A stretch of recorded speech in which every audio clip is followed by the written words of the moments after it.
Selama ini ku mencari-cari teman yang sejati buat menemani perjuangan suci. Bersyukur kini padamu ilahi, teman yang dicari selama ini telah ku temui. Dengannya di sisi perjuangan ini senang diharungi, bertambah murni kasih ilahi. Kepadamu Allah ku panjatkan doa agar berkekalan kasih sayang kita.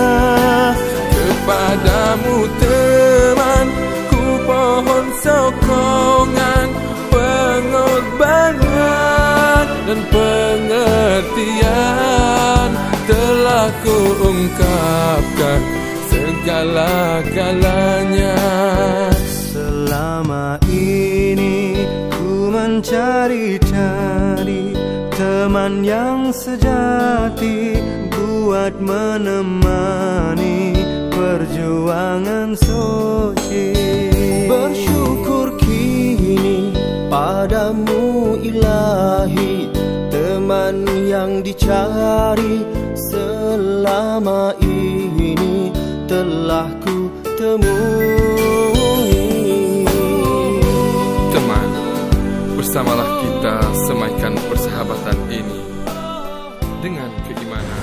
Assalamualaikum warahmatullahi ta'ala wabarakatuh. Alhamdulillah, sebagaimana yang telah kita janjikan kepada semua rakan-rakan yang mengikuti perkembangan terkini Sekolah Agama Rakyat Kampung Selimudut yang telah kita perjuangkan.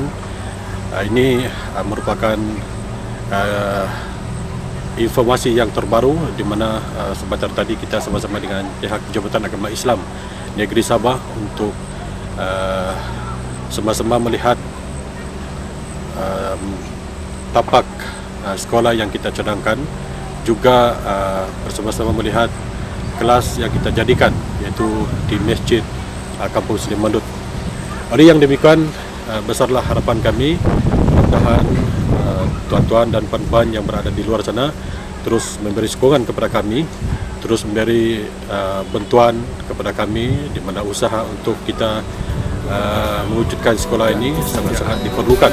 Dari sisi perjuangan ini senang diharungi, bertambah murni kasih ilahi.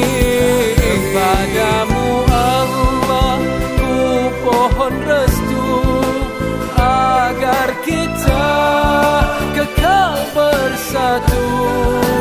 Kepadamu teman, teruskan perjuangan, pengorbanan dan kesetiaan telah ku ungkapkan segala-galanya.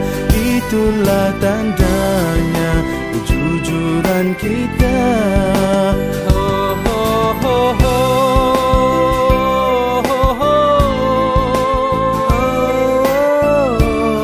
Kasih sayang kita, mencari-cari teman yang sejati buat menemani perjuangan suci.